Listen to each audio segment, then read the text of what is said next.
இந்த நாளிலே நாம் அப்போஸ்தலர் நடவடிக்கைகளை ஆரம்பிக்கலாம் என்று சொல்லி நான் விரும்புகிறேன். ஞாயிற்றுக்கிழமை காலையிலே நாம் தொடர்ச்சியாக அதை படிக்கலாம் என்று சொல்லி நான் விரும்புகிறேன். அது நிச்சயமாய் நமக்கு பிரயோஜனமாக இருக்கும் என்று சொல்லி நம்புகிறேன். இது மிக அற்புதமான காரியங்களே நமக்கு எடுத்து காட்டுகிறதான ஒரு புஸ்தகமாக இருக்கிறது.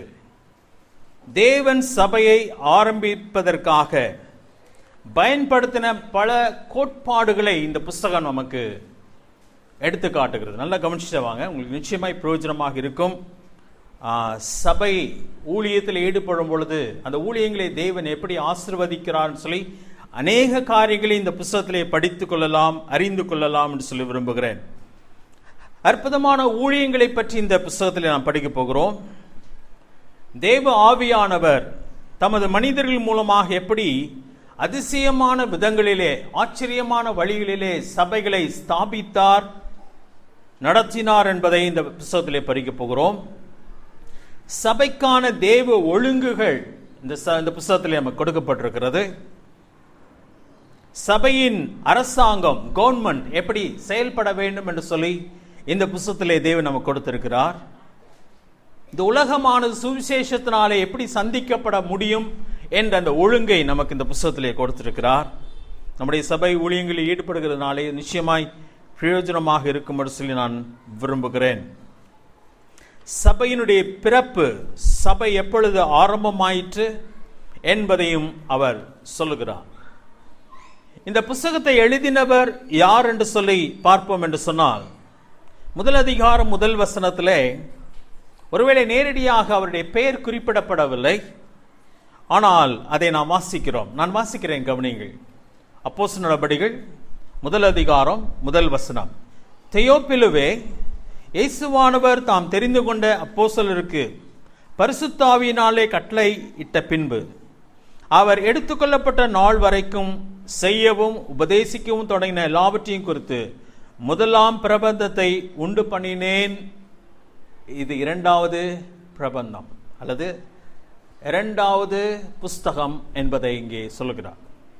முதல் புஸ்தகம் எதுவாக இருக்க வேண்டும் என்று சொல்லி பார்த்தால் லூக்கா முதல் அதிகாரம் எடுத்துக்கொள்ளலாம். லூக்கா முதலாவது அதிகாரம் முதலாவது வசனத்தை வாசிப்போமானால், அதே தியோப்பிலுவை இந்த அதிகாரத்திலே வாசிக்கிறோம். மகா கணம் பொருந்திய தியோப்பிலுவே, நாங்கள் நிச்சயமாய் நம்புகிற சங்கதிகளை ஆரம்பம் முதல் கண்ணார கண்டு வசனத்தை போதித்தவர்களுக்கு ஒப்புவித்தபடியே அவைகளை குறித்து சரித்திரம் எழுத அநேகர் ஏற்பட்டபடியினாலே. மூன்றாவது வசனம். ஆதி முதல் எல்லாவற்றையும் திட்டமாய் விசாரித்த அறிந்த நானும் உமக்கு உபதேசிக்கப்பட்ட விஷயங்களின் நிச்சயத்தை நீர் அறிய வேண்டும் என்று இவைகளை எழுதுகிறேன் சொல்றான். அதே தியோப்பேலுவுக்கு எழுதப்பட்ட புஸ்தகம். இது யார் எழுதினது? லூக்கா. லூக்காவை யார் எழுதினது? இவ்வளவு சிம்பிளான கேள்வி கேட்டோடனே தப்பா சொல்லிடக்கூடாதுன்னு முழிக்கிறீங்கன்னு நினைக்கிறேன்.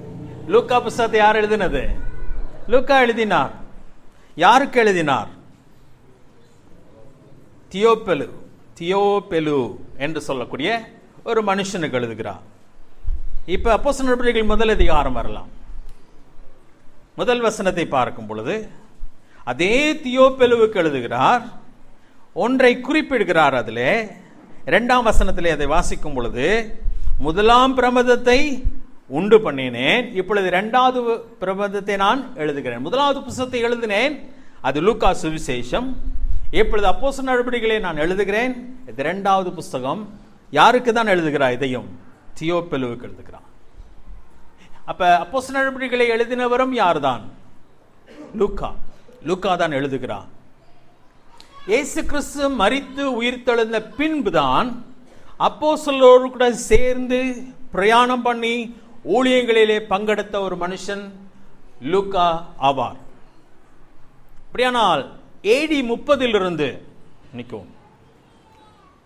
ஏடி 30 கிறிஸ்துவுக்கு பின் 30ஆம் ஆண்டிலிருந்து ஏறக்குறைய 62வது ஆண்டு வரைக்கும் 30 வருஷம் அல்லது 32 வருஷம் போல சீஷர்களோடு கூட பிரயாணம் பண்ணி, அதிகமாக அப்போஸ்தலனாகிய பவுலோடு கூட பிரயாணம் பண்ணி ஊழியங்களை பற்றி அறிந்தவராய் தொகுத்து இவைகளை அவர் எழுதுகிறவராக இருக்கிறார். இந்த லூக்காவானவர் ஒரு டாக்டர் என்று நாம் பார்க்கிறோம் வேதாந்தத்திலே. கொலோசையர் 4வது அதிகாரம் பாருங்க. கொலோசையர் 4வது அதிகாரம் 14வது வசனத்திலே அவரை பற்றி வாசிக்கிறோம். கொலோசையர் 4வது அதிகாரம் 4வது வசனம். பிரியமான வைத்தியனாகிய லூக்காவும் தேமாவும் உங்களுக்கு வாழ்த்துதல் சொல்லுகிறார்கள் சொல்லி பவுல் லூக்காவை குறிப்பிடுகிறார். லூக்காவை பற்றி குறிப்பிடும் பொழுது லூக்கா யாராயிருக்கிறார்? வைத்தியன், டாக்டர், மெடிக்கல் டாக்டர். இவர் தனிப்பட்ட முறையிலே அப்போஸ்தலனாகிய பவுலோடு கூட அதிகமாய் பிரயாணம் பண்ணின மனுஷன். அப்போஸ்தலனாகிய பவுல் 2 தீமோத்தேயுவிலே வாசிக்கும் பொழுது அவர் கடைசி சிறைச்சாலையில் இருக்கும் பொழுதும் கூட இருந்த மனுஷன்.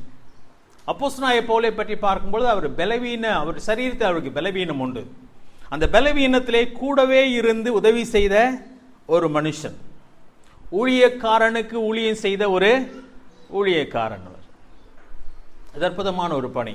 அது மட்டுமல்ல, இவர் ஒரு சரித்திர ஆசிரியனாக இருந்து அநேக காரியங்களை தொகுத்து அவர் எழுதுகிறவராக இருக்கிறார்.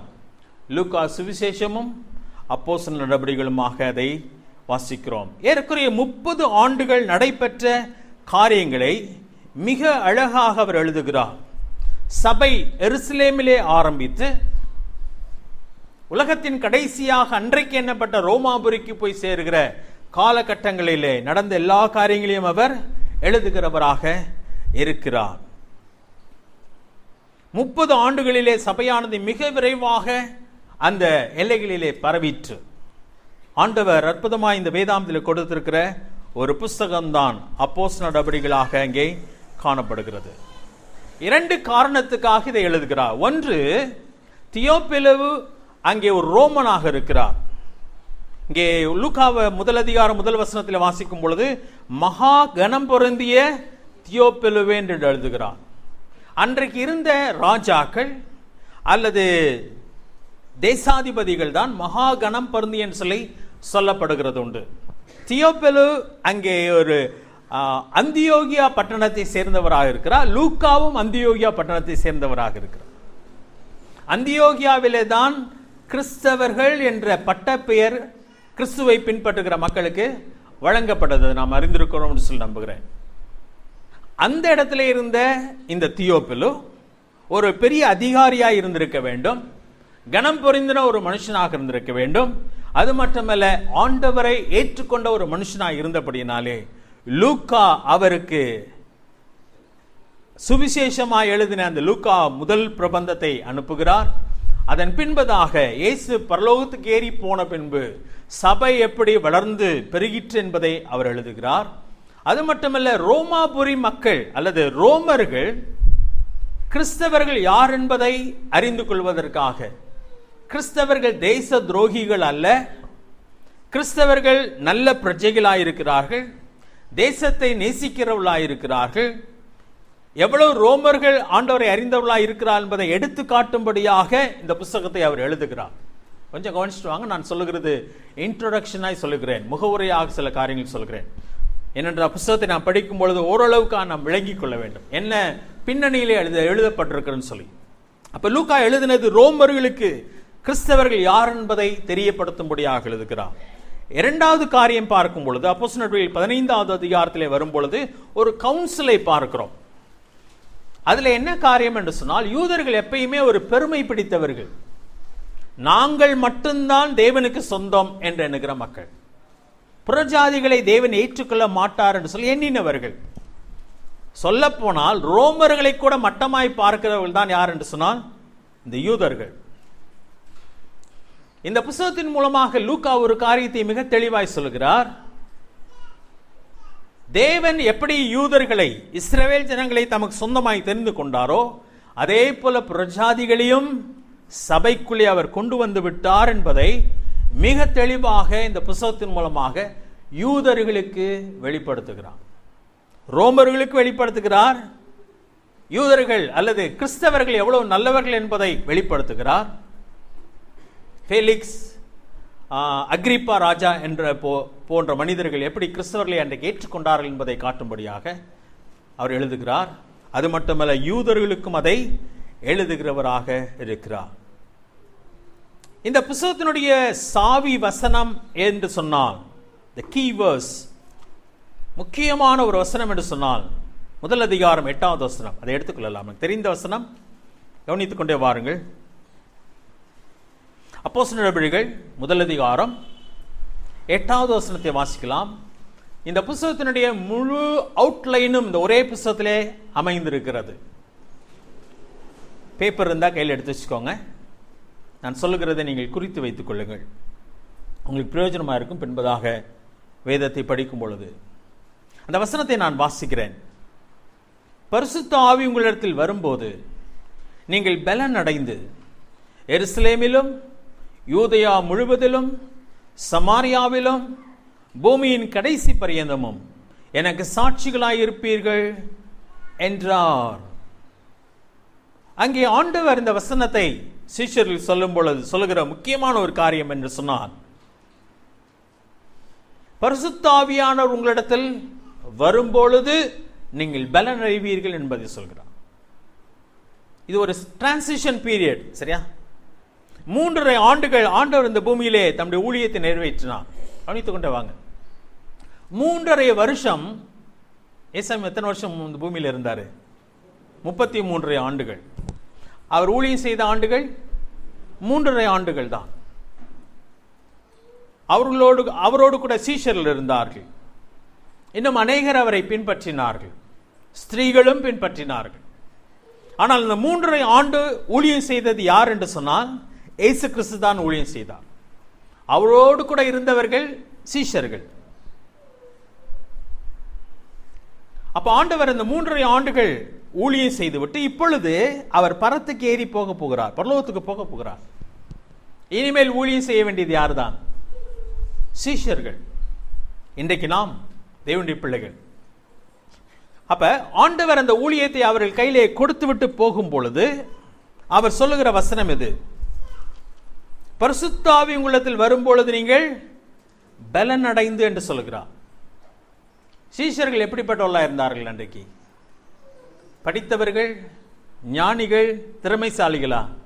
அப்படி இல்லைன்றதை வேதம் தெளிவாக சொல்கிறது. பேதமையுள்ளவர்கள், படிப்பறிவு இல்லாதவர்கள் சொல்லப்பட்டிருக்கு. மீனவர்களாக இருந்தார்கள் அநேகர். ஏசாமி 3 வருஷம் அவங்களுக்கு சொல்லிக் கொடுத்தது அநேக காரியங்கள் அவங்க மண்டையில் ஏறவே இல்லை, அவங்களால் புரிந்து கொள்ள முடியவில்லை. ஆனால் இந்த உலகத்தையே சந்திக்க வேண்டிய ஒரு மகத்துவமான பணியை தேவன் அவர்கள் கையிலே கொடுக்கிறார். அப்ப ஆண்டவர் சொல்லுகிறார், நீங்கள் பலன் அடைவீர்கள் என்று சொல்கிறார். எப்பொழுது பலன் அடைவீர்கள்? பரிசுத்த ஆவி உங்களிடத்தில் வரும்போது என்று சொல்கிறார். சரியா? இந்த புத்தகத்தில் தான் பரிசுத்த ஆவியானவர் பூமிக்கு இறங்கி வருகிறவராக இருக்கிறார். இறங்கி வந்தவர் வருவது மட்டுமல்ல, அவர் இந்த பூமியிலே தேவனுடைய பிள்ளைகளோடு கூட தங்குகிறவராயும் இருக்கிறார். அதாவது இயேசு கிறிஸ்து 33 ஆண்டுகள் இருந்தாலும் 3 ஆண்டுகள் சீஷர்களோடு கூட இருந்தார். அவர் பரத்துக்கு ஏறி போய்விட்டார். இப்பொழுது யார் இல்லை பூமியிலே? இயேசு கிறிஸ்து சரீரத்தில் இல்லை.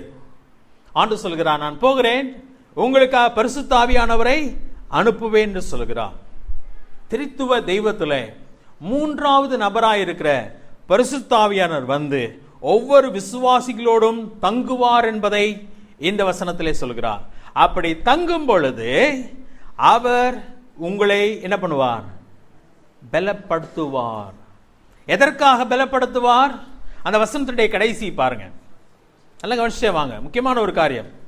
இன்னைக்கு அநேகருடைய வாழ்க்கையில் நானும் நீங்களும் தேவனுடைய பிள்ளைகளாக இருக்கிறோம், பரிசுத்த ஆவியானவரை பெற்றவராக இருக்கிறோம். ஆனா என்ன இல்லை? பலன் இல்லை. பலன் இல்லை. தேவனுடைய பணியை நிறைவேற்றத்தக்கதான பலனற்றவர்களாக, தைரியமற்றவர்களாக, அதை எப்படி செய்வதென்று தெரியாதவர்களாக, முடங்கி போனவர்களாய் காணப்படுகிறோம். ஆனா ஆண்டவர் என்ன சொல்கிறான்னு சொன்னால், பரிசுத்த ஆவியானவர் உங்களிடத்தில் வரும்பொழுது நீங்கள் பலன் அடைவீர்கள் சொல்கிறார். அது ஆழமான ஒரு காரியம். நான் இதை பற்றி இப்பொழுது நான் பேச போகிறதில்லை, பின்னதாக வரும்பொழுது நான் பேச போகிறேன். ஆவியானவர் நமக்குள்ளே இருந்தும் ஏன் நாம் பலனற்றவர்களாக இருக்கிறோம்? தைரியமற்றவர்களா இருக்கிறோம். நல்லா நீங்க கவனிச்சு பார்த்தீங்கன்னா, ஆண்டவர் சிலுவையிலே மரித்த நாளிலிருந்து சீஷர்களை சந்திக்கும் நாள் மட்டும் அவங்க எங்க இருந்தாங்க? உயிர்த்தெழும் நாள் மட்டும் எங்க இருந்தாங்க? அவங்க சீஷர்கள் அறையிலே முடங்கி போயிருந்தார்கள், அழுது கொண்டிருந்தார்கள், பயந்து போயிருந்தார்கள். அவ்வளவுதான் என்று சொல்லி எண்ணி விட்டார்கள். அதை தான் எம்மாவு போகிற சீஷர்கள் புலம்புகிறார்கள். அவர் தான் இஸ்ரவேலை ரட்சிப்பவர் என்று சொல்லி நாங்கள் எண்ணி இருந்தோம். ஆனா அவர் என்ன பண்ணிட்டாங்க? சிலுவையில அரைஞ்சிட்டாங்க. இனிமே நாங்க என்ன செய்வோம் அப்படி சொல்றாங்க. பேதுரு சீஷர்களை பார்த்து சொல்கிறான், நான் மீன் பிடிக்க போகிறேன்னு சொல்கிறான். எல்லாரும் என்ன செஞ்சாங்க? மீன் பிடிக்க போய் விட்டார்கள். பலனற்றவர்களாய் காணப்பட்டார்கள். ஆனா ஆண்டவர் சொல்லுகிறார், பரிசுத்தாவின் உள்ளத்தில் வரும்பொழுது நீங்க என்ன பண்ணுவீங்க? பலன் அடைவீர்கள். எப்பொழுதும் சொன்னா அங்கதான் ஆவியினாலே நிரப்பப்படுகிற ஒரு காரியம் வருகிறது. தேவனுடைய ஆவியானவரின் ஆளுகைக்கு நம்மை நாம் ஒப்பு கொடுக்கும் பொழுது அவர் நமக்குள்ளே வருவது, நான் அவரை ஏற்றுக்கொண்ட உடனே அவர் வருகிறார். ஆனால் வந்த அவருக்கு என் வாழ்க்கையிலே முழுமையாய் இடம் கொடுக்கும் பொழுது, என் வாழ்க்கையிலே அவர் முழுமையாய் செயல்பட நான் அனுமதிக்கும் பொழுது என்னை அவர் என்ன பண்ணுகிறார்?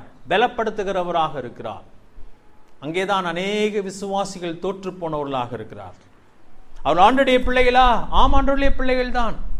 ஆவியானவர்களுக்குள்ளே வாசம் பண்ணுகிறாரா? ஆம், வாசம் பண்ணுகிறார். ஆனால் ஏன் பலன் இல்லை? ஏன் தோற்று போகிறார்கள்? தேவன் ஆண்டவருக்காய் சாட்சியை வாழ முடியவில்லை என்று சொன்னான். அநேக நேரத்திலே ஆவியானவருடைய செயல்பாட்டுக்கு தங்களை அவர்கள் ஒப்பு கொடுப்பது இல்லை. வேறு சாதாரணமான ஒரு வார்த்தையில் என்ன சொல்ல வேண்டுமானால், தங்கள் இஷ்டப்படி விசுவாசிகள் நடக்க விரும்புகிறார்களே ஒழிய அவர்களுக்கு வாசம் பண்ணுகிற பரிசுத்த ஆவியானவர் விருப்பத்துக்கு தங்களை அவர்கள் விட்டு கொடுப்பதில்லை. அதுதான், அதை பழகுவதே கிடையாது. அநேகருடைய வாழ்க்கையிலே ஆவியானவரின் ஆளுகைக்கு தங்களை ஒப்பு கொடுப்பது என்று சொன்னால் என்ன என்பதே அவர்கள் அறியாது இருக்கிறார். ஆவியின்படி நடந்து கொள்ளுங்கள் சொல்லி வேத வசனம் நம்மை எச்சரிக்கிறதா இருக்கிறது. ஆவியின்படி நடப்பது என்று சொன்னால் என்ன? ஆவியானவரின் வழி நடத்துதலின்படி நாம் நடக்க வேண்டும் ஒவ்வொரு நாளும். அப்படி நான் நடக்கும் பொழுது பரிசுத்த ஆவியானவர் என்ன பண்ணுகிறார்? பலப்படுத்துகிறவராக இருக்கிறார். அவர் அங்கே நம்ம யோவான் 14வது அதிகாரத்தில் வரும் பொழுது, யோவான் 14வது அதிகாரம் 26ஆம் வசனத்தை நான் வாசிக்கிறேன். யோவான் 14வது அதிகாரம் 26ஆம் வசனம். என் நாமத்தினாலே பிதா அனுப்ப போகிற பரிசுத்த ஆவியாகிய தேற்றவாளனே எல்லாவற்றையும் உங்களுக்கு போதித்து நான் உங்களுக்கு சொன்ன எல்லாவற்றையும் உங்களுக்கு நினைப்பூட்டுவார். அவர் நமக்குள்ளே வாசம் பண்ணி எனக்கு என்ன பண்ணுகிறார்? போதித்து கொண்டே இருக்கிறார். நீ இப்படி செய், நீ இதை செய்ய வேண்டும், இதை நீ செய்யாதே, நீ இப்படி நடக்க வேண்டும் என்பதை சொல்கிறார். நான் என்ன பண்ண வேண்டும்? அவருடைய சத்தத்துக்கு செவி கொடுக்க வேண்டும். நிறைய விசுவாசிகள் வாழ்க்கையிலே ஆவியானவர் பேசுகிற சத்தத்தை அவங்க கேட்கிறதே கிடையாது, கேட்கவே முடிகிறதில்லை. இந்த உலகத்தின் சத்தம் எனக்கு பலமாய் கேட்கிறது, என் நண்பனின் ஆலோசனை பலமாய் கேட்கிறது, சமுதாயம் எனக்கு சொல்லுகிற அநேக காரியங்கள் எனக்கு தெளிவாய் கேட்கிறது. ஆனால் ஆவியானவர் எனக்குள்ளே பேசுவதை என்னால் கேட்க முடிகிறதில்லை. வேதாகம் சொல்லுகிறது, அது மெல்லிய அமர்ந்த சத்தம். அங்கேதான் விசுவாசி அதில் பழக வேண்டும், தேவனுடைய சத்தத்தை கேட்க பழக வேண்டும். அப்படி பழகும் பொழுது, எப்பொழுது ஒரு விசுவாசி தன்னுடைய தேவனுடைய ஆவியானுடைய ஆளுகைக்கு தன்னை ஒப்பு கொடுக்கிறானோ, அவருடைய சத்தத்தை கேட்டு செயல்பட ஆரம்பிக்கிறானோ, ஆண்டவர் அவனை என்ன பண்ணுகிறார்? பலப்படுத்துகிறார். அப்போஸ்தலர் முதல் அதிகாரம் 8வது வசனத்துக்கு வரலாம். அப்படி பலப்படுத்தும் பொழுது அந்த வசனத்தினுடைய கடைசியில் சொல்கிறார், எனக்கு சாட்சிகளாய் இருப்பீர்கள் என்று சொல்கிறார். ஆண்டவரை அறிவிக்கும் மக்களாக, ஆண்டவரை இந்த உலகத்துக்கு வெளிப்படுத்த மக்களாக மாறுகிறார்கள். எங்கெல்லாம் என்று சொல்லுகிறார் 8ஆம் வசனத்திலே? எருசலேமிலும், யூதேயா முழுவதிலும், சமாரியாவிலும், பூமியின் கடைசி பரியந்தம். பூகோளத்திலே பார்க்கும்பொழுது எருசலேம், அது இருக்கிற பகுதி யூதேயா, அதனுடைய அருகில் இருக்கிற பகுதி சமாரியா, அதன் பின்பதாக உலகத்தின் கடைசி பரியந்தம் சொல்கிறார். ஸோ ஆண்டவர் நம்முடைய சாட்சியை என்னை எப்படி பயன்படுத்த போகிறான்னு சொன்னால், நான் வாழுகிற இடத்திலே அவர் என்னை பயன்படுத்த போகிறார். என்னை சுற்றியுள்ள பகுதியிலும் இன்னும் தூரமான இடத்திலும் உலகத்தின் கடைசி பரியந்தம் என்னை பயன்படுத்த விரும்புகிறார். அதை தான் இந்த புஸ்தகம் சொல்லுகிறது. முதல் அதிகாரம் முதல் வசனத்திலிருந்து எழுதுன்னு எழுதி வச்சுக்கோங்க. முதல் அதிகாரம் முதல் வசனத்திலிருந்து 6வது அதிகாரம் 7வது வசனம் வரைக்கும் பார்க்கும் பொழுது எருசலேமிலே சபையின் வளர்ச்சியை பார்க்கிறோம். சரியா? முதல் அதிகாரம் முதல் வசனத்திலிருந்து 6வது அதிகாரம் 7வது வசனம் வரைக்கும் பார்க்கும் பொழுது எருசலேமிலே சபையானது வளர்ந்தது. 6வது அதிகாரம் 7வது வசனத்தை எடுத்து வாசிக்கலாம். எடுத்துக்கோங்க என்னோடு கூட சேர்ந்து. அப்போஸ்தலர் நடவடிக்கைகள் 6வது அதிகாரம் 7வது வசனம். தேவ வசனம் விருத்தி அடைந்தது, சீஷருடைய தொகை எருசலேமில் மிகவும் பெருகிற்று, ஆசாரியர்களில் அநேகரும் விசுவாசித்து கீழ்ப்படிந்தார். சபை எங்கே பெருகிற்று? எந்த ஊர்ல பெருகிட்டு? அந்த 7வது வசனத்துல எருசலேமில் மிகவும் பெருகிற்று. தேவனுடைய திட்டம் முதல் ஸ்டெப் அங்கே நடைபெறுகிறது. 6வது அதிகாரம் 8ஆம் வசனத்திலிருந்து 9வது அதிகாரம் 31வது வசனம் வரைக்கும் பார்க்கும் பொழுது யூதேயாவிலும் சமாரியாவிலும் சபை பெருகிற்று. வாசிக்கலாமா? 9வது அதிகாரம் 31வது வசனம் எடுத்துக்கோங்க. அப்போஸ்தலர் நடவடிக்கைகள் 9வது அதிகாரம் 31வது வசனம். அப்பொழுது யூதேயா, கலிலேயா, சமாரியா நாடுகளில் எங்கும் சபைகள் சமாதானம் பெற்று பக்தி விருத்தி அடைந்து கர்த்தருக்கு பயப்படுகிற பயத்தோடும் பரிசுத்தாவின் ஆறுதலோடும் நடந்து பெருகின. சபை எங்கே பெருகிற்று? லூக்கா ரொம்ப அழகா எழுதி கொண்டே வருகிறார், கிரமமாக எழுதுகிறார். 1வது அதிகாரம் 8ஆம் வசனத்தில் ஆண்டு சொல்கிறார், எனக்கு நீங்கள் சாட்சிகளாக இருப்பீர்கள், பரிசுத்தாவியானவர் வரும்பொழுது நீங்கள் பலன் அடைந்து. எங்கே சாட்சிகளாக இருப்பீர்கள்? எருசலேமிலே, யூதேயாவிலே, சமாரியாவிலே, உலகத்தின் கடைசி பரியந்தமும். இந்த புத்தகத்தை லூக்கா அமைக்கும் பொழுது அழகாக அமைக்கிறார். முதல் 6 அதிகாரம் 7 வசனம் வரைக்கும் பார்க்கும் பொழுது எருசலேமிலே சபை வளர்ந்து பெருகிற்று. இப்பொழுது 9வது அதிகாரம் 31வது வசனம் வரைக்கும் பார்க்கும் பொழுது அங்கே யூதேயாவிலும் கலிலேயா சமாரியாவிலே சபை வளர்ந்து பெருகிற்று. 9வது அதிகாரம் 32வது வசனத்திலிருந்து 12வது அதிகாரம் 24வது வசனம் வரைக்கும் நாம் பார்ப்போம் என்று சொன்னால், சபையானது அந்த பகுதியிலே பவுலுடைய ரட்சிப்பை பற்றி பார்க்கிறோம். பவுல் அங்கேதான் ரட்சிக்கப்படுகிறார். சவுல் என்ற மனிதன் அங்கே தேவனால் சந்திக்கப்பட்டு ரட்சிக்கப்படுகிறார். அந்த பகுதியில் தான் அங்கே அந்தியோகியாவிலே சீஷர்கள் கிறிஸ்தவர்கள் என்று அழைக்கப்பட்டார்கள். 11வது அதிகாரம் 26ஆம் வசனத்திலே. அப்ப சபை எங்க போயிருச்சு? அந்தியோகியா பட்டணத்துக்கு போயிற்று. வாசிக்கலாமா? 11வது அதிகாரம் 26வது வசனம். அவர்கள் 1 வருஷ காலமாய் சபை கூடியிருந்து அநேக ஜனங்களுக்கு உபதேசம் பண்ணினார்கள். முதல் அந்தியோகியாவிலே சீஷருக்கு கிறிஸ்தவர்கள் என்ற பெயர் வழங்கிற்று. இங்கேதான் முதல் சீஷர்கள் யாருன்னு சொல்லி அழைக்கப்படுறாங்க? கிறிஸ்தவர்கள், கிறிஸ்து அவர்கள் என்று சொன்னாங்க. அதாவது ஏசாமியை பின்பற்றின சீஷர்கள் தெருவிலே நடந்து போகும் பொழுது சொன்னாங்க, இந்த கிறிஸ்தவர்கள் போறாங்க, கிறிஸ்தவங்க போறாங்க, கிறிஸ்து அவர்கள், கிறிஸ்து அவர்கள் அப்படி சொல்லி பட்ட பேர். இவங்க ஊர்ல நான் இருந்தப்ப, ஒரிசாவில் இருந்தப்ப எனக்கு பிரதீப்புக்கும் பேர் வந்து ஜீசு கிங். சரி, கிங்னு சொன்னா அது வந்து 2 பேரை குறிக்கிறது வார்த்தை. கிங்னா ராஜா நினைச்சிடாதீங்க, சரியா? ஒருவனுக்கு ஒரு வார்த்தை உண்டு, சிங்குலருக்கு ஒரு வார்த்தை உண்டு, டூயலுக்கு ஒரு வார்த்தை உண்டு, 2 பேரை குறிக்கிறதுக்கு ஒரு வார்த்தை உண்டு, அப்புறம் ப்ளூரலுக்கு ஒரு வார்த்தை உண்டு. தமிழ்லாம் 2 தான், இங்கிலீஷ்லயே 2 தான், சரியா? நம்ம தமிழ்ல வந்து அவன் அவர்கள் அப்படிதான் 2 வார்த்தை தான் உண்டு. 2 பேரை குறிக்கிறதுக்கு தனி வார்த்தை கிடையாது. ஆனால் ஹோல உண்டு 2 பேரை குறிக்கிறதுக்கு. அப்ப எங்களுக்கு என்ன சொல்லுவாங்கன்னா, ஜீசு கிங் வந்துட்டாங்க, ஜீசு கிங் வந்துட்டாங்க, அப்ப ஜீசு வந்துட்டாருன்னு அர்த்தம், வேற ஒன்றும் இல்லை. அதே தாங்க. அந்தியோகியாவிலே இயேசுவை பின்பற்றின சீஷர்களுக்கு முதலாக பெயர் வழங்கப்பட்டது என்னது? கிறிஸ்து அவர்கள் என்பதுதான் அங்கே வழங்கப்பட்டது. அப்ப பவுலுடைய ரட்சிப்பை பார்க்கிறோம், அந்தியோகியாவிலே சபை வளர்ந்ததை பார்க்கிறோம். 10வது அதிகாரத்திலே கொர்நேலியு அங்கே ரட்சிக்கப்படுகிறதை பார்க்கிறோம். புறஜாதிகளுக்குள்ளே சுவிசேஷம் பெறப்பட்டு போயிற்று. சரியா? யூதர்களுக்குள்ளே வளர்ந்தது சமாரியாவிலே வளர்ந்து இப்ப எங்க போயிருச்சு? புறஜாதிகளுக்குள்ளே சபை பெறப்பட்டு போயிற்று. 12வது அதிகாரம் 24 வசனத்தை வாசிக்கலாம் பாருங்களேன். 12வது அதிகாரம் 24 வசனம். தேவ வசனம் வளர்ந்து பெருகிற்று. இப்ப லூக்கா அங்கே தெளிவாக ஒவ்வொரு பகுதியிலும் சபை வளர்வதை அங்கே குறிப்பிடுகிறார்.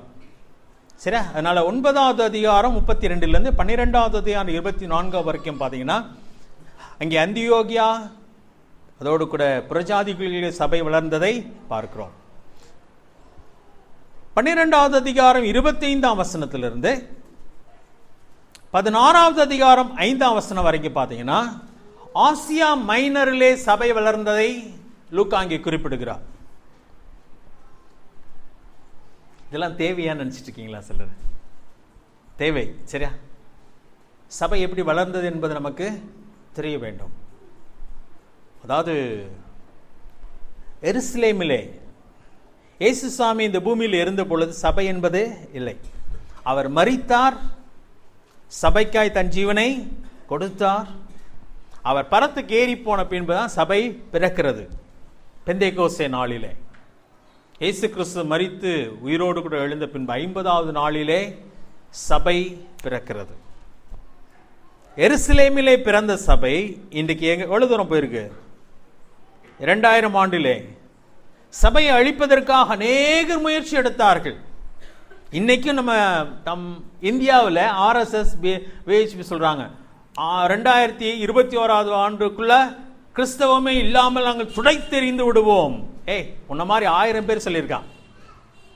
இன்னைக்கு இல்ல, 2000 வருஷமாய் சொல்லிக்கொண்டே தான் இருக்கிறார்கள். வேதாகமமே இல்லாமல் நாங்கள் அழித்து விடுவேன் என்று சொல்லி ஒரு மனிதன் சொன்னான். அவன் மரித்த பின்பு அவனுடைய வீடை விலைக்கு வாங்கப்பட்டு அங்கேதான் பைபிள் சொசைட்டி ஆரம்பிக்கப்பட்டு வேதாகமம் பிரிண்ட் செய்யப்பட்டு உலகம் முழுவதும் அனுப்பப்பட்டது. சொன்ன மனிதர்கள் இல்லாமல் போனார்கள், சபை இல்லாமல் போனதில்லை. காரணம் என்னவென்று சொன்ன ஆண்டு சொல்லுகிறார், என் சபையை நான் கட்டுவேன், பாதாளத்தின் வாசல் அதை மேற்கொள்வதில்லை. சபையை நானும் நீங்களும் கட்ட முடியாது. நல்லா புரிஞ்சுக்கோங்க. அந்த சபையிலே நாம் இருக்கிறோம். இந்த சபையை பத்தி சொல்லல. சரியா? இதெல்லாம் ஸ்தல சபை. ஆனா ஒரே ஒரு சபை தான் உண்டு உலகத்தில். அது கிறிஸ்துவின் சரீரமாகிய சபை. அதுல யார் அங்கமா இருக்கிறது என்று சொன்னால் இயேசு கிறிஸ்துவின் இரத்தத்தினாலே மீட்கப்பட்ட தேவனுடைய பிள்ளைகள் மட்டுமே அங்கமா இருக்கிறார்கள். இந்த சபையில யாருனாலும் அங்கமாயிரலாம்.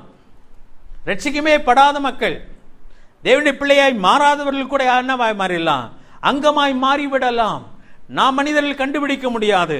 ஆனால் ஒரு மனிதன் என்றைக்கு இயேசு கிறிஸ்துவை ஏற்றுக்கொண்டு ஆண்டுடைய பிள்ளையாய் மாறுகிறானோ அந்த நாளில் தானே அவன் அந்த சர்வலோக சபை கிறிஸ்துவின் சரீரமாகிய சபையிலே அவன் அங்கமாய் மாறுகிறான். அது ஒரே ஒரு சபைதான். இது ஸ்தல சபை. இந்த பகுதியிலே இருக்கிற நாம் கூடி வரும்படியாக தேவன் ஸ்தல சபைகளை ஏற்படுத்தினார். எப்படி எருசலேமிலே ஒரு சபை, பிலிப்பு பட்டணத்திலே ஒரு சபை, கொரிந்து பட்டணத்திலே ஒரு சபை, தெசலோனிக்க சபை அப்படிலாம் பார்க்கிறோமோ அது போல ஒரு சபை தான் இது. ஆனால் ஒரே ஒரு சபை தான் உண்டு. அது என்ன சபை? கிறிஸ்துவின் சரீரமாகிய சபை. அதுல யார் மட்டுமே அங்கமாக இருக்கிறார் என்று சொன்னால் இயேசு கிறிஸ்து ரத்தத்தினாலே மீட்கப்பட்ட மனிதர்கள் மட்டுமே. அந்த சபையை யார் கட்டி கொண்டு வருகிறது? வாசிக்கலாமா? ஒரு வசனத்தை வாசிக்கலாமா? அப்போஸ்தலர் நடவடிக்கைகள் 2வது அதிகாரம் 47வது வசனத்தை வாசிக்கலாம். நல்லா கவனிச்சு வாங்க. சபை என்னுடையது அல்ல, சபை ஒரு தனி மனிதனுடையது அல்ல. சபை யாருடையது? தேவனுடையது. யார் அந்த சபையை கட்டுவது? தேவனே அதை கட்டுகிறார், அவர்தான் ரட்சிக்கிறார். வாசிக்கலாமா? 47வது வசனம், அப்போஸ்தலர் நடவடிக்கைகள் 2வது அதிகாரம் 47வது வசனம். தேவனை துதித்து ஜனங்கள் எல்லாரிடத்திலும் தயவு பெற்றிருந்தார்கள், ரட்சிக்கப்படுகிறவர்களை கர்த்தர் அனுதினமும் சபையிலே சேர்த்து கொண்டு வந்தார். சரியா? இன்னைக்கு நம்ம சபையில சேர்க்கிறதுக்கு நம்ம முயற்சி எடுத்துக்கொண்டிருக்கலாம். அதை பத்தி வேதம் சொல்லவே இல்லை. ஆனால் ரட்சிக்கப்படுகிறவர்களை கர்த்தர் அனுதினமும் எதிலே சேர்த்துட்டே வந்தாரு? சபையிலே சேர்த்து கொண்டே வந்தார். எந்த சபையில? கிறிஸ்துவின் சரீரமாகிய இந்த சர்வலோக சபையிலே சேர்த்து கொண்டே வருகிறார். அப்ப ரட்சிப்பதும் அவர்தான், மனிதர்களை சபையிலே சேர்த்து கொண்டு வருவதும் அவராகவே இருக்கிறார். அப்போஸ்தலர் நடபடிகள் 20வது அதிகாரம் பாருங்களேன், 28வது வசனத்துல. அப்போஸ்தலர் நடபடிகள் 20வது அதிகாரம் 28வது வசனம். அப்போஸ்தலனாகிய பவுல் அங்கே தெளிவாய் சொல்லுகிற காரியத்தை பாருங்க. உங்களை குறித்தும் தேவன் தம்முடைய சுய ரத்தத்தினாலே சம்பாதித்து கொண்ட தமது சபையை மேய்ப்பதற்கு பரிசுத்தாவி உங்களை கண்காணிகளாக வைத்த மந்தை முழுவதை குறித்தும் எச்சரிக்கையாயிருங்கள். அதுல அந்த நடுவில் வர குறிப்பை பாருங்க. தம்முடைய சுய ரத்தத்தினாலே சம்பாதித்து கொண்ட தமது சபை. நல்லா கவனிங்க, அந்த வார்த்தையை மட்டும் கவனிங்க. தம்முடைய சுய ரத்தத்தினாலே சம்பாதித்து கொண்ட தமது சபை. நான் விலை கொடுத்து யாரையும் வாங்க முடியாதுங்க. ஆனால் தேவன் தன்னுடைய சொந்த ரத்தத்தினாலே நம்ம என்ன பண்ணுகிறார்? விலை கொடுத்து வாங்கி எதிலே சேர்க்கிறார்? தமது சபையிலே அவர் சேர்க்கிறவராக இருக்கிறார். இப்ப சபையை கட்டுவது யார்? தேவன். ஆனா யாரை பயன்படுத்துகிறார்? அதற்காக என்னையும் உங்களையும் பயன்படுத்த விரும்புகிறார். எப்பொழுது பயன்பட முடியும்? பரிசுத்த ஆவி நமக்குள்ளே வரும் பொழுது, அவர் நம்மை பலப்படுத்தும் பொழுது. எங்கெல்லாம் பயன்படுகிறோம் என்று சொன்னால், நாம் வாழுகிற இடத்திலே பயன்படுகிறோம், நம்மை சுற்றி இருக்கிற இடத்திலே பயன்படுகிறோம், இன்னும் தூரமான இடத்திலே பயன்படுகிறோம். உலகத்தின் கடைசி பரிந்த நாம் சாட்சிகளாக இருக்க நம்மை தேவன் என்ன பண்ணுகிறார்? பலப்படுத்துகிறவராக இருக்கிறார். இது ஒரு அற்புதமான ஒரு காரியங்க. பணம் இருந்தா ஊழியம் செஞ்சிட முடியுமா? அப்படிதான் நிறைய பேர் நினைக்கிறாங்க. நிறைய பணம் இருந்தா பெரிய ஊழியம் செய்யலாம். இல்லை, செய்ய முடியாது. முதலாவது நீங்கள் ரட்சிக்கப்பட்ட பிள்ளையா இருக்க வேண்டும். ஆண்டுடைய ரத்தத்தினாலே பாவம் கழுவப்பட்ட பிள்ளையா இருக்க வேண்டும். அப்பதான் ஆவியான நமக்குள்ளே வாசம் பண்ணுகிறார். ஆவியான நமக்குள்ளே வாசம் பண்ணுகிறதுனால ஊழியம் செய்து விட முடியுமா? அதுவும் முடியாது. ஆவியானுடைய ஆளுகைக்கு நம்மை ஒப்பு கொடுக்கிற பிள்ளையா இருக்க வேண்டும். அவருடைய சத்தத்துக்கு செவி கொடுத்த அனுதினமும் அவர் சொல்லுகிறதை ஒரு பிள்ளை செய்யும் பொழுது தேவன் அந்த மனுஷனை பலப்படுத்துகிறார். உலகத்தின் கடைசி பரிந்த அந்த மனுஷனை சாட்சியாக வைக்கிறார். அப்படிதாங்க சபை இந்த புத்தகத்திலே வளர்கிறதாக காணப்படுகிறது. 16வது அதிகாரம் 16ஆம் வசனத்திலிருந்து 19வது அதிகாரம் 20ஆம் வசனம் வரைக்கும் பார்த்தீங்கன்னா, எபேசு, கொரிந்து, மக்கதோனியா என்று சொல்லி சபை ஐரோப்பியா பகுதிக்கு கடந்து போகிறதாக காணப்படுகிறது. 16வது அதிகாரம் 6ஆம் வசனத்திலிருந்து 19வது அதிகாரம் 20ஆம் வசனம் வரைக்கும் பார்க்கும் பொழுது சபை அங்கே கடந்து அநேக பகுதிகளுக்கு செல்லுகிறதாக, எபேசு, கொரிந்து, மக்கதோனியா போன்ற பகுதிகளுக்கு, தெசலோனிக்க பகுதிகளுக்கு அது கடந்து போகிறதாக காணப்படுகிறது. பார்த்தீங்களா, தூரமா போயிட்டே இருக்கா இல்லையா? முதல்ல எங்க ஆரம்பிச்சிச்சு? எருசலேம்ல. அதுக்கப்புறம் யூதயா, சமாரியா, கலிலியா அந்த பகுதிக்கு போகிறது. அதுக்கப்புறம் பாத்தீங்கன்னா இன்னும் கடந்து புறஜாதிகளுக்குள்ளே அது கடந்து போகிறது. அதுக்கப்புறம் பாத்தீங்கன்னா இன்னும் தள்ளி போய் ஐரோப்பா பகுதிகளுக்கு போகிறது, மக்கதோனியா பகுதிகளுக்கு போகிறது. அதற்கப்புறம் கடைசியை பார்க்கும்பொழுது 19வது அதிகாரம் 21ஆம் வசனத்திலிருந்து 28வது அதிகாரம் 31ஆம் வசனம் வரைக்கும் பார்க்கும் பொழுது சபை அன்றைக்கு இருந்த உலகத்தின் தலைநகரமாக இருந்த ரோமாபுரிக்கு போய் சேர்க்கிறதா இருக்கிறது. வாசிக்கலாமா? 28வது அதிகாரம் 31ஆம் வசனத்திலே வாசிக்கும் பொழுது பவுல் அங்கே சிறைச்சாலையிலே தான் இருக்கிறார். ரோமாபுரியிலே சிறைச்சாலையிலே இருக்கிறார். அங்கே ஒரு வாடகை வீட்டிலே அவர் தங்கினவராக இருக்கிறார். அதாவது ஹவுஸ் அரெஸ்ட், சிறைச்சாலையிலே இருக்கிற அவர். வாசிக்கிறேன் பாருங்க, 30ஆம் வசனமும் 31ஆம் வசனத்தை நான் வாசிக்கிறேன். பின்பு பவுல் தனக்காக வாடகைக்கு வாங்கியிருந்த வீட்டிலே 2 வருஷம் முழுவதும் தங்கி தன்னிடத்தில் வந்த யாவரையும் ஏற்றுக்கொண்டு மிகுந்த தைரியத்துடனே தடையில்லாமல் தேவனுடைய ராஜ்யத்தை குறித்து பிரசங்கித்து கர்த்தராகிய இயேசு கிறிஸ்துவை பற்றிய சுவிசேஷங்களை உபதேசித்துக் கொண்டிருந்தார். எங்க உட்கார்ந்துட்டு? ரோமாபுரியிலே உட்கார்ந்து கொண்டு. பவுலுக்கு ரோமுக்கு போகணும்னு சொல்லி ரொம்ப ஆசை, சுத்தி பார்க்கறதுக்கு இல்ல, இயேசு கிறிஸ்துவை சிலுவையிலே அறைந்தவர்கள் அவர்கள்தான். அந்த ஊரிலே போய் தான் பிரசங்கம் பண்ண வேண்டும் என்ற ஆசையுடன் அவர் காணப்படுகிறார். சரியா? மிகுந்த ஆசையோடு கூட அங்கே இருக்கிறார். அதை அடுத்த பகுதியில் பாருங்களேன், 28 இப்போ வாஸ்த பக்கத்திலிருந்து அடுத்த பக்கத்தில் ரோமாபுரியாருக்கு எழுதின நிருபத்திலே முதல் அதிகாரம் 13ஆம் வசனத்திலே அவர் இங்கே சொல்லுகிறார். வாசிக்கிறேன் பாருங்களேன், 13ஆம் வசனம். சகோதரரே, பிரஜாதிகளான மற்றவர்களுக்குள்ளே நான் பலனை அடைந்தது போல உங்களுக்குள்ளும் சில பலனை அடையும்படிக்கு உங்களிடத்தில் வர பல முறை யோசனையாயிருந்தேன். 15ஆம் வசனம் பாருங்க. ஆகையால் ரோமாபுரியில் இருக்கிற உங்களுக்கும் என்னால் என்ற மட்டும் சுவிசேஷத்தை பிரசங்கிக்க விரும்புகிறேன். பவுலுடைய ஆசையை பாருங்களேன், பவுலுடைய ஆசையை பாருங்களேன். இன்னைக்கு சாயங்காலம் 2 பேரா போய் சுவிசேஷம் அறிவிங்கன்னு சொல்றேன். எத்தனை பேர் வேற பிளான் வச்சிருக்கீங்கன்னு எனக்கு தெரியாது. நான் ஒன்றும் செய்ய முடியாது. வாரத்தில் காலையில் ஞாயிற்றுக்கிழமை கொஞ்ச நேரம் வந்துட்டு போனா உங்க கடமை முடிஞ்சிருச்சா? யாரோ அப்படி நினைச்சிருந்தா இன்றைக்கு நானும் நீங்கள் ரட்சிக்கப்பட்டிருக்க முடியுமா? அது இந்திய தேசத்துக்கு, தென்னிந்தியாவுக்கு தேவன் ஆயிரக்கணக்கான மிஷனரிகளை அனுப்பினாரே, அவங்கெல்லாம் அப்படி நினைச்சிருந்தா இன்னைக்கு நானும் நீங்கள் அறிந்து கொண்டிருக்க முடியுமா? எத்தனை மிஷனரிகள் இந்திய தேசத்துக்கு வந்திருக்கிறாங்க.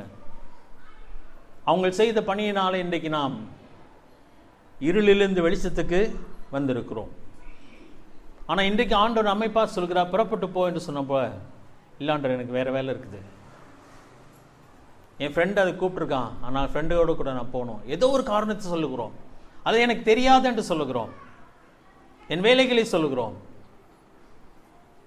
தெரியல, எனக்கு விளங்கல. ரட்சிப்பின் மகத்துவம் எனக்கு தெரியல.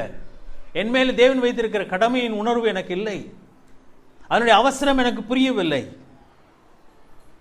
ஆனால் தேவன் தம் சபையை கட்டிக்கொண்டேதான் இருக்கிறார்.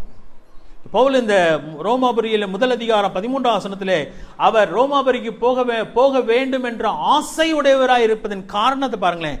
அதுல ஒரு குறிப்பிடுகிறார், உங்களுக்குள்ளும் சில பலனை அடையும்படிக்கு. எல்லா ஊர்லயும் நான் போய் பிரசங்கம் பண்ணிட்டேன், எல்லா ஊர்லயும் தேவன் எனக்கு சில ஆத்துமாக்களை கொடுத்துட்டாரு, எனக்கு எங்கேயும் ஆத்துமா வேணும், ரோமாபுரியிலும் எனக்கு ஆத்துமாக்கள் வேண்டும் என்று சொல்லி ஏங்குகிறார். அதனால்தான் அங்கே 15ஆம் வசனத்தை சொல்லும்போது, ஆகையால் ரோமாபுரியில் இருக்கிற உங்களுக்கும் என்னால் என்ற மட்டும் சுவிசேஷத்தை பிரசங்கிக்க விரும்புகிறேன். அதுதான் அப்போஸ்தலர் 28ஆவது அதிகாரம் 31ஆம் வசனத்திலே சொல்லும் பொழுது, அவர் வாடகை வீட்டிலே உட்கார்ந்து கொண்டு வந்த யாவரையும் ஏற்று ரிசீவ் பண்ணிட்டு, அவர் ஹோட்டல்ல உட்கார்ந்துருக்கலங்க, எங்க உட்கார்ந்துருக்கிறாரு? சிறைச்சாலையில வந்தவங்களை அவர் உபசரித்து 31ஆம் வசனத்தில் எப்படி வாசிக்கிறோம் பாருங்க. மிகுந்த தைரியத்துடனே, சிறைச்சாலையில் இருக்கிறோன்ற பயத்துடனே அல்ல, மிகுந்த தைரியத்துடனே தடையில்லாமல் தேவனுடைய ராஜ்யத்தை குறித்து பிரசங்கித்து கர்த்தராகிய இயேசு கிறிஸ்துவை பற்றிய விசேஷங்களை உபதேசித்துக் கொண்டிருந்தான். சரித்திரம் சொல்லுகிறது, பின்பதாக அவர் மறுபடியும் விடுதலை ஆகிறார். இன்னும் சில இடங்களிலே போய் பிரசங்கம் பண்ணுகிறார். பின்பதாக மறுபடியும் அவர் சிறைப்பிடிக்கப்படுகிறார், தலை வெட்டப்பட்டு கொலை செய்யப்படுகிறார். அதான் ரோமர் 2 தீமோத்தேயு 2ஆவது அதிகாரத்தில் 4ஆவது அதிகாரத்தில் அதை வாசிக்கிறோம். என் தேகத்தை விட்டு பிரியும் நேரம் வந்து விட்டது என்று சொல்லி எழுதுகிறார். நல்ல போராட்டத்தை போராடினேன், ஓட்டத்தை முடித்தேன், விசுவாசத்தை நான் காத்துக்கொண்டேன் என்று எழுதுகிறார். அவர் கலங்கவில்லை, பயப்படவில்லை.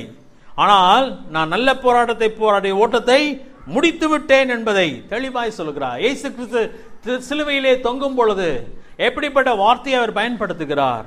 ஆண்டவரே, நீ செய்ய கொடுத்த அந்த பணியை நான் செய்து முடித்தேன், எல்லாம் முடிந்தது என்று சொல்லுகிறார். அவர் செய்ய வேண்டியதை அவர் செய்து முடித்து விட்டார். நம்முடைய வாழ்க்கையிலே நாம் கண்ணை மூடுகிற நேரம் வருமானால் அந்த நேரத்திலே நாம் என்ன சொல்ல முடியும்? யோசித்து பாருங்களேன். ஆண்டவரே செஞ்சிட்டேன்னு சொல்ல முடியுமா? ஏன் அன்றைக்கு போறோம், இன்றைக்கு நம்ம எடுத்துக்கலாம். இதுவரைக்கும் ரட்சிக்கப்பட்ட நாளிலிருந்து நானும் நீங்களும் தேவன் நம்மிடத்தில் எதிர்பார்த்ததை செய்திருக்கிறோமா? ஏன் செய்யவில்லை?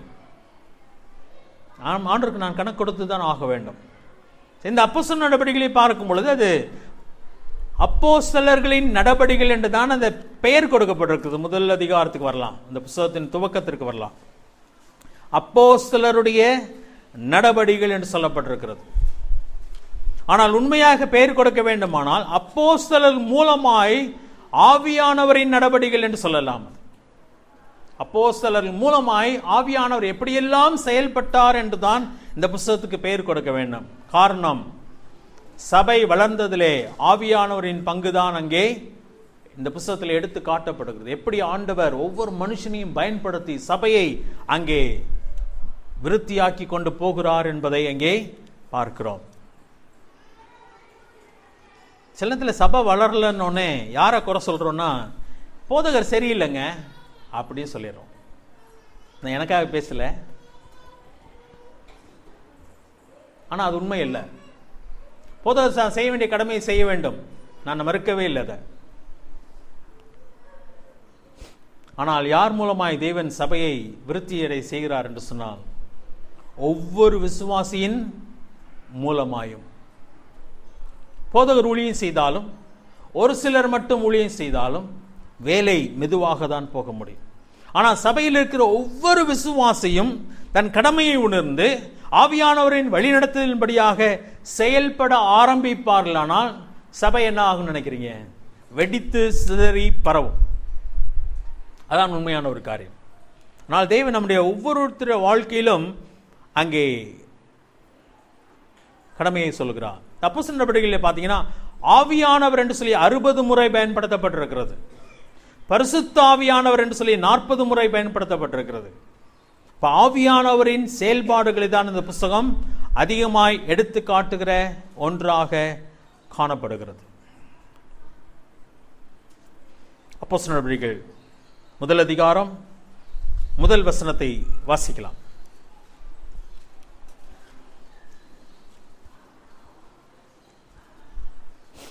தியோப்பெலுவே, இயேசுவானவர் தாம் தெரிந்து கொண்ட அப்போஸ்தலருக்கு பரிசுத்த ஆவியினாலே கட்டளையிட்ட பின்பு அவர் எடுத்துக்கொள்ளப்பட்ட நாள் வரைக்கும் செய்யவும் உபதேசிக்கவும் தொடங்கின எல்லாவற்றையும் குறித்து முதலாம் பிரபந்தத்தை உண்டு பண்ணினேன் என்று சொல்கிறார்.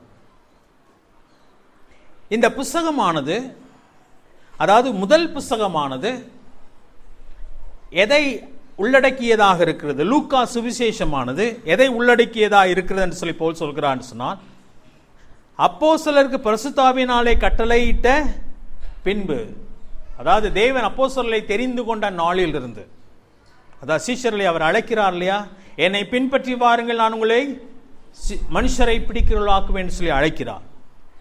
அந்த நாளிலிருந்து 2ஆம் வசனத்தில், நல்ல வசனத்தை கவனிச்சுட்டு வாங்க, அவர் எடுத்துக்கொள்ளப்பட்ட நாள் வரைக்கும் செய்யவும் உபதேசிக்கவும் தொடங்கின எல்லாவற்றையும் குறித்து முதலாம் பிரபந்தத்தை உண்டு பண்ணினேன். அப்ப லூக்கா சுவிசேஷமானது எந்த காலகட்டத்தை குறிக்கிறது என்று சொன்னால், அவருடைய ஊழியத்தின் ஆரம்பத்திலிருந்து.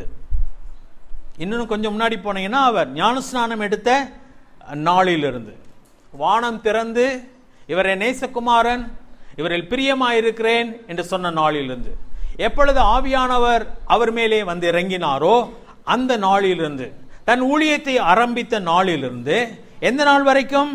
2ஆம் வசனத்திலே, அவர் எடுத்துக்கொள்ளப்பட்ட நாள் வரைக்கும் செய்யவும் உபதேசிக்கவும் தொடங்கின எல்லாவற்றையும் குறித்து முதலாம் பிரபந்தத்தை உண்டு பண்ணினேன் என்று சொல்லுகிறார்.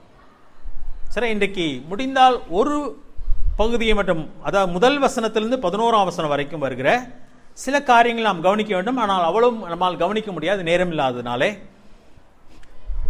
ஒரு சில காரியங்களை நாம் கவனிக்கலாம். இந்த முதல் வசனத்திலிருந்து 11ஆம் வசனம் வரைக்கும் ஒரு 6 காரியங்கள் சொல்லப்பட்டிருக்கிறது. கவனிச்சு வச்சுக்கோங்க, நம்ம அடுத்த வாரத்தில் அதை தொடர்ச்சியாக நம்ம பார்க்க போகிறோம். முதல் காரியம் என்னவென்று சொன்னால், அவர்களுக்கு உபதேசம் பண்ணினார். சரியா?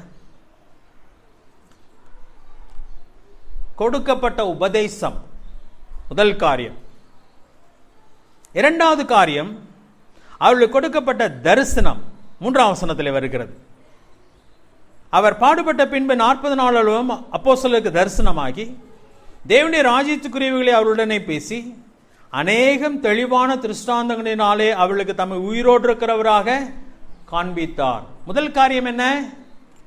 உபதேசித்தார். இரண்டாவது காரியம் என்ன? தன்னை காண்பித்தார். நம்ம படிக்க போறோம், நீங்க மனசுல மட்டும் வச்சுக்கோங்க, அடுத்த வாரத்தில் இன்னும் தெளிவாக உங்களுக்கு இருக்கும். மூன்றாவது காரியம், தேவன் அவர்களுக்கு கொடுத்த விசேஷ பலன், கொடுக்கப்பட்ட விசேஷ பலன், அதை தான் அங்கே சொல்லுகிறார். நீங்கள் வாக்குத்தத்தம் நிறைவேற காத்திருங்கள் என்று சொல்கிறார். ஏற்கனவே நம்ம 8வது வசனத்திலிருந்து பார்த்தோம். யார் வரும்பொழுது நீங்கள் பலன் அடைவீர்கள் என்று சொல்கிறார்? பரிசுத்த ஆவியானவர் வரும்பொழுது நீங்கள் பலன் அடைவீர்கள். ஆனால் அந்த நாளுக்காக அவர்களை காத்திருக்கும்படியாக சொல்கிறார். அது என்னன்றதை நம்ம பின்னாடி பார்க்கலாம். மூன்றாவது காரியம். நான்காவது காரியம், அவர் கொடுக்க மறுத்த ஒரு காரியம். 7ஆம் வசனத்தில் சீஷர்கள் ஒரு காரியத்தை கேட்கிறாங்க. சரி, 6வது வசனத்தில் ஆண்டவர் இக்காலத்தில் ராஜ்யத்தை எங்களுக்கு திரும்ப கொடுப்பீர் என்று கேட்கிறாங்க. அதற்கு அவர், பிதாவான தம்முடைய ஆதீனத்தில் வைத்திருக்கிற காலங்களை வேலைகளையும் அறிகிறது உங்களுக்கு அடுத்தது அல்ல அப்படி சொல்லிட்டார். சரி, ஒரு கேள்வி கேட்கப்படுகிறது, அதற்கு பதில் கொடுக்கப்படவில்லை அல்லது பதில் மறுக்கப்படுகிறது. அது என்னன்றதை நம்ம பின்னாடி பார்க்கலாம். சில காரியங்கள் நமக்கு மறுக்கப்பட்டிருக்கிறது. ஆண்டவர் சில காரியங்களை நமக்கு வெளிப்படுத்தவில்லை. 5வது காரியம், கொடுக்கப்பட்ட கட்டளை என்ன செய்ய வேண்டும் என்பது சொல்கிறார். அதான் 8வது வசனம், எனக்கு சாட்சிகளாய் இருப்பீர்கள் என்று சொல்கிறார். அது பின்பதாக கொடுக்கப்பட்ட வாக்கு தத்தம் ஏன் செய்ய வேண்டும் என்பது சொல்கிறார். அவர் மறுபடியும் வரப்போகிறவராக இருக்கிறார். அதான் வாக்கு தத்தம். நீ வானத்துக்கு அண்ணாந்து பார்த்து கொண்டிருக்கிறீங்க, உங்க கண்களுக்கு முன்பதாய் அவர் வானத்துக்கு ஏறி போனது போல அவர் மறுபடியும் வருவார் என்று சொல்கிறார். இன்றைக்கு முதல் காரியத்தை மட்டும்தான் பார்ப்பதற்கு நேரம் இருக்கும். ஆனால் சுருக்கமாக சொல்லி நான் முடிக்க விரும்புகிறேன். முதல் காரியம், ஆண்டவர் அவர்களுக்கு உபதேசிக்க தொடங்கின காரியம். 3.5 வருஷம் ஆண்டவர் என்ன செஞ்சார்? இந்த பூமியில் இருந்த பொழுது சீஷர்களுக்கு உபதேசம் பண்ணினார், அற்புதம் செய்தார், சாப்பாடு கொடுத்தார். அதெல்லாம் ரொம்ப நல்லா இருக்கு, இன்ட்ரெஸ்டிங்காக இருக்கும். ஆனால் அதிகமாக அவர் யாரோடு கூட நேரம் செலவழித்தார்னு சொன்னால் சீஷர்களோடு கூட அவர் நேரம் செலவு செய்தார். மத்தேயு 28வது அதிகாரம் எடுத்துக்கொள்ளலாம். ஆண்டவர் அங்கே கொடுக்கிற கட்டளையை பாருங்கள். மத்தேயு 28வது அதிகாரம் 20வது வசனம். மத்தேயு 28:20, நான் உங்களுக்கு கட்டளையிட்ட யாவையும் அவர்கள் கைக்கொள்ளும்படி அவர்களுக்கு உபதேசம் பண்ணுங்கள். நான் கட்டளையிட்ட யாவையும், நான் உங்களுக்கு சொல்லிக் கொடுத்த யாவையும் அவர்களும் கைக்கொள்ளும்படி அவர்களுக்கு உபதேசம் பண்ணுங்கள். அப்ப சீஷர்களுக்கு அவர் எதை சொல்லிக் கொடுத்து கொண்டிருந்தார்? தேவனுடைய ராஜ்யத்தின் காரியங்கள் உபதேசித்தார். இந்த புஸ்தகம் என்ன? ஆண்டவருடைய வார்த்தை. முக்கியமாய் நமக்கு சொல்லப்பட்டிருக்கிறது சுவிசேஷங்கள். லூக்கா எழுதினது மட்டுமல்ல, மத்தேயு, மார்க்கு, லூக்கா, யோவான், 4 சுவிசேஷங்கள். அவருடைய பிறப்பை பற்றி வாசிக்கிறோம், அவருடைய வாழ்க்கையை வாசிக்கிறோம், அவருடைய ஊழியத்தை வாசிக்கிறோம், அவருடைய உபதேசங்களை வாசிக்கிறோம், அவருடைய மரணத்தை வாசிக்கிறோம். இது 4 சுவிசேஷத்தில் எழுதப்பட்டிருக்கிறது. ஏன் சில வித்தியாசங்கள் இருக்கிறது என்று சொன்னால், ஒவ்வொரு சீஷனும் ஒவ்வொரு கோணத்திலே அதை எழுதுகிறார். ஆண்டவர் சொன்ன காரியங்களை நமக்கு எழுதி கொடுத்திருக்கிறார்கள். எதற்காக என்று சொன்னால், அதை தாங்க பிரசங்கிக்கும்படியாக தேவன் நம்மை அழைத்திருக்கிறார். சரியா? நீங்க ஒரு ரெப்ரசன்டேட்டிவா இருந்தீங்கன்னா, மெடிக்கல் ரெப்ரசன்டேட்டிவா இருந்தாலும் சொல்லி, எந்த ப்ராடக்ட் நீங்க மார்க்கெட் பண்ற ஆளா இருந்தாலும், முதல்ல உங்களுக்கு எதை பத்தி தெரியணும்? அந்த ப்ராடக்டை பற்றி தெரியணும். நீங்கள் எதை விற்க போகிறீங்களோ அந்த ப்ராடக்ட் உங்களுக்கு தெரியணும். எல்லாமே அதனுடைய டீட்டெயில் தெரிய வேண்டும். அப்போ தான் நீங்கள் போய் அந்த ப்ராடக்டை பற்றி நீங்கள் எக்ஸ்பிளைன் பண்ண முடியும். இது இப்படிங்க, இது இப்படிங்க, இது இப்படி வேலை செய்யும், அப்படி வேலை செய்யும், இது இவ்வளோ பிரயோஜனமாக இருக்கும், அவ்வளோ பிரயோஜனமாக இருக்குன்னு சொல்லி சொல்ல முடியும். நீங்கள் விற்க புறப்பட்டாச்சு, ஆனால் உங்களுக்கு கையில் வச்சிருக்கிற பொருளை பற்றியே உங்களுக்கு ஒன்றுமே தெரியாது என்று சொன்னால் நீங்கள் எதை பற்றி சொல்லுவீங்க? ஸோ ஆண்டவர் 3.5 ஆண்டுகளும் தான் போன பின்பு இந்த உலகத்துக்கு தெய்வத்தின் காரியங்களை அறிவிப்பதற்காக ஆயத்தம் பண்ணின சீஷர்களுக்கு எதை கொடுத்தார்? உபதேசம் பண்ணினான். நல்லா புரிஞ்சுக்கோங்க. இன்னைக்கு இங்க இருக்கிற நம்முடைய வாழ்க்கையில், அநேகருடைய வாழ்க்கையில ஆண்டவருக்காக ஊழியம் செய்யணும்னு சொல்லி ஆசை உண்டு, இருக்கா இல்லையா? ஆனா என்ன தெரியாது? நான் உங்களை சொல்ல, சரியா, யோசிக்கிறாதீங்க. ஆனா அநேகருடைய வாழ்க்கையில் என்னன்னா வசனம் தெரியாது. நீங்க அநேக சபைகளில் வசனத்தை போதிக்கிறதே கிடையாதுங்க. இது எங்கேயோ மூளைக்கு போயிருச்சு. இன்னைக்கு ஆராதனை என்று சொல்லி ஒன்று வந்துருச்சு. ஆராதிப்பதுதான் தேவன் விரும்புகிறான்னு சொல்லி எங்கே இருந்தோ அதை கொண்டு வந்து இதை ஓரம் கட்டிவிட்டான் பிசாசு. ராஜ்யத்தின் காரியங்கள், பரலோகத்தின் காரியங்கள், தேவன் யார், அவர் எப்படிப்பட்டவராய் இருக்கிறான்னு சொல்லி எல்லா உண்மைகளையும் நமக்கு உபதேசமாய் அவர் நமக்கு கொடுத்திருக்கிறார். இங்கே போர்டு இருக்கு, சரி, அதுக்கு பின்னாடி போர்டு தான் வச்சிருக்கோம். இது ஸ்கூலா? போர்டு எதற்காக? செமினார் நடத்துறதுக்கோ? இல்லை. Search is a school. we educate people. என்ன எஜுகேட் பண்றவங்கள? தேவனுடைய வசனம் அவளுக்கு சொல்லிக் கொடுக்கப்படுகிறது. ஏன் 1 மணி நேரம் பேசணும்? நான் ஏன் இந்த புத்தகத்தை நான் படிக்க வேண்டும்? ஒரு ஸ்கூலுக்கு போகும், காலேஜுக்குள்ள 12th முடிச்சுட்டு காலேஜுக்குள்ள போகும்போது, அது தமிழ் மீடியத்தில் முடிச்சுட்டு இங்கிலீஷ் மீடியத்தில் காலேஜுக்குள்ள நுழையும் பொழுது ஒரு 6 மாதம், என் அனுபவத்தோடு தான் சொல்கிறேன், சரியா, என்னால் தமிழ் மீடியத்திலேயே படிச்சுட்டு இங்கிலீஷ் மீடியத்துக்கு போயிட்டு 6 மாதம் தலைகால் விளங்கவே இல்லை. ஆனால் நம்ம தமிழ்நாடு மாதிரி இடங்கள்ல ஒரு புண்ணியமாக வச்சுருக்கிறாங்க, நீ தமிழ்லேயும் எழுதலாம் இங்கிலீஷ்லேயும் எழுதலாம், அப்படி பொழைச்சி வந்தவங்க தான் நாங்களாம், சரியா. ரொம்ப கஷ்டம். சபைக்கு வந்தாலும் சில நேரத்தில் எப்படி தான் இருக்கு, தலைகாலு புரியலை. முக்கியமாக யாருக்கு புரியாதுன்னு சொன்னால், ஒரு வாரம் வர்றது அடுத்த வாரம் வரதில்லை, அடுத்த வாரம் வர்றது அதுக்கு அடுத்த வாரம் வரதில்லை. அந்த மாதிரி நபர்களுக்கு வேதாகமம் விளங்காது. யோசிச்சு பாருங்க, ஸ்கூலுக்கு ஒரு நாள் போறீங்க, இன்னொரு நாள் போறதில்லை, இன்னொரு நாள் போறீங்க, அடுத்த நாள் போறதில்லைன்னா பாடம் விளங்குமா? விளங்காது. அதனால தான் இன்னைக்கு சபைகள் என்ன ஆயிடுச்சுன்னு சொன்னா என்டர்டெய்னிங் பிளேஸா மாறிடுச்சு. வேதத்தை கற்றுக் கொடுக்கும் கிரமமான பள்ளியாக அது இல்லாமல் மக்கள், வருகிற மக்களை சந்தோஷப்படுத்தும் ஒரு மகிழ்விக்கும் கூடமாக அது மாறிடுச்சு. அதனால அவளை ஆட வைத்து பாட வைத்து கொஞ்சம் சந்தோஷப்படுத்தி அப்படியே வெளியே அனுப்பி விடுகிறார்கள்.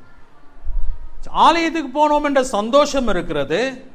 நான் 20 வருஷமாய் 25 வருஷமாய் கிறிஸ்தவனாய் இருக்கிறேன் என்று சொல்லுகிறார்கள். எப்பா ஏசப்பாவை பத்தி ஒரு 5 நிமிஷம் பேசுன்னு சொன்னா அவனால் என்ன பண்ண முடியல, பேச முடியவில்லை. 3.5 ஆண்டுகள் ஆண்டவர் சீஷர்களுக்கு என்ன பண்ணினான்? கற்றுக் கொடுத்தார். ஆனா சீஷர்களுக்கு விளங்கிச்சுன்னு நினைக்கிறீங்களா? இல்லைங்க, அவங்களுக்கு விளங்கல. ஆனா அந்த சீஷர்கள் செய்த ஒரே ஒரு அருமையான காரியம் என்ன சொன்னா, 3 வருஷமும் அவரோடு கூட இருந்து அவர் சொன்னதையெல்லாம் என்ன பண்ணிக்கிட்டே இருந்தாங்க?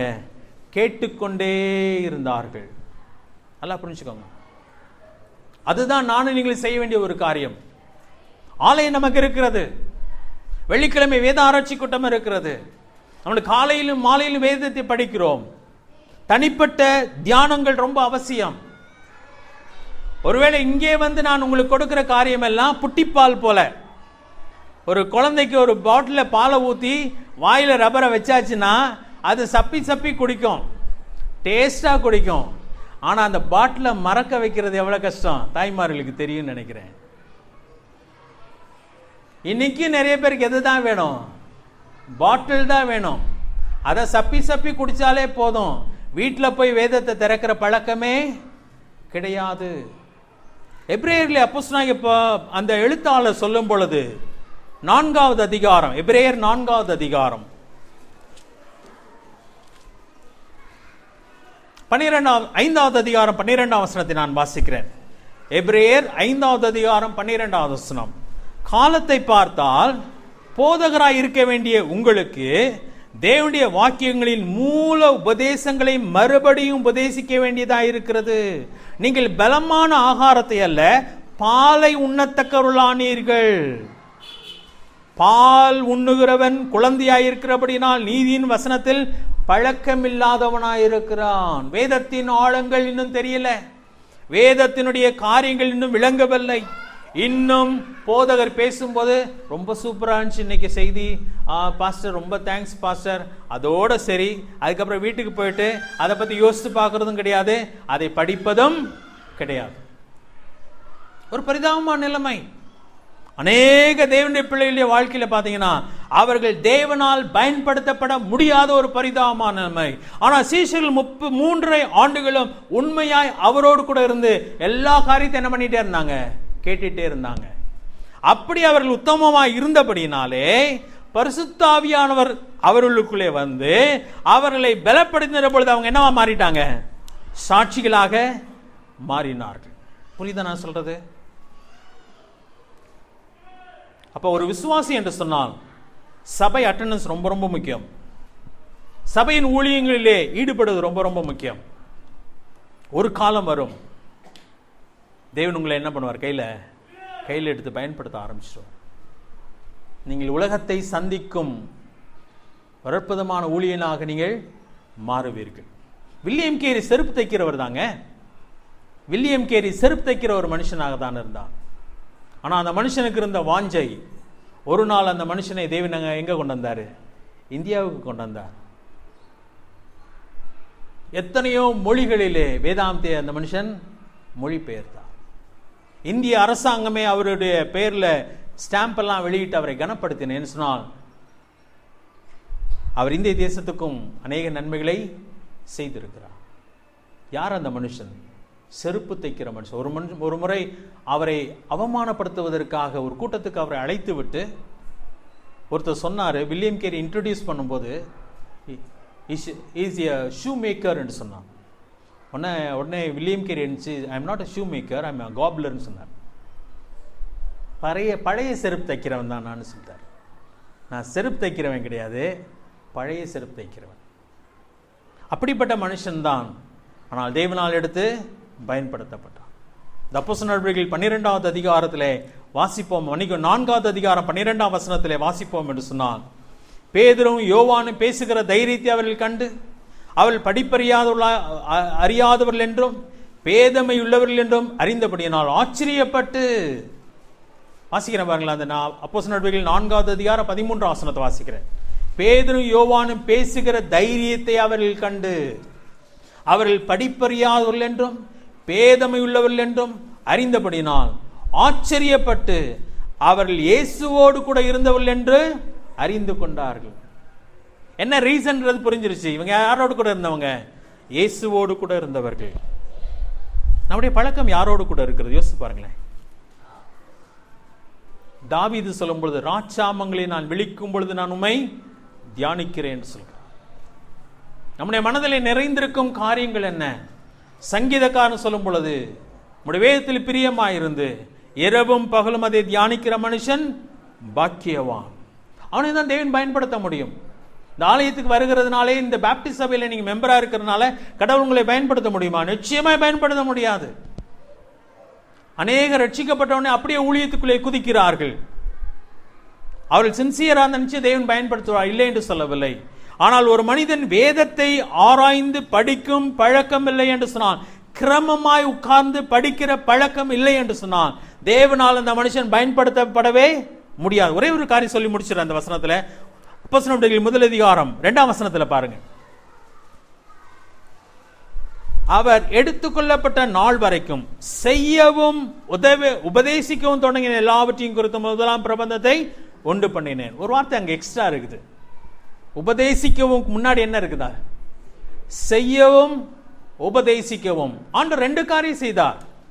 வெறுமனே வாயில மட்டும் அவர் பேசிட்டே இருக்கல, அவர் செயலிலும் என்ன பண்ணினான்? செய்து கொண்டே இருந்தார். என் வேத அறிவினால் மட்டும் ஊழியம் செய்து விட முடியுமா? இல்லைங்க. அந்த வேத அறிவு என்னுடைய வாழ்க்கையாய் மாற வேண்டும்.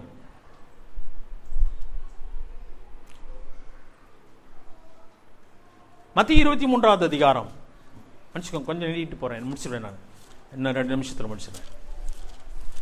மத்திய 23வது அதிகாரம்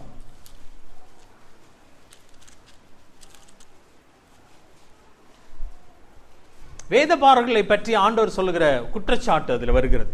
2வது வசனத்திலிருந்து நான் வாசிக்கிறேன் பாருங்க. மத்திய 23வது அதிகாரம் 2வது வசனம். வேதபாரகரும் பரிசேயரும் மோசேயினுடைய ஆசனத்தில் உட்கார்ந்திருக்கிறார்கள், ஆகியால் நீங்கள் கை கொள்ளும்படி அவர்கள் உங்களுக்கு சொல்லுகிற யாவையும் கை கொண்டு செய்யுங்கள்.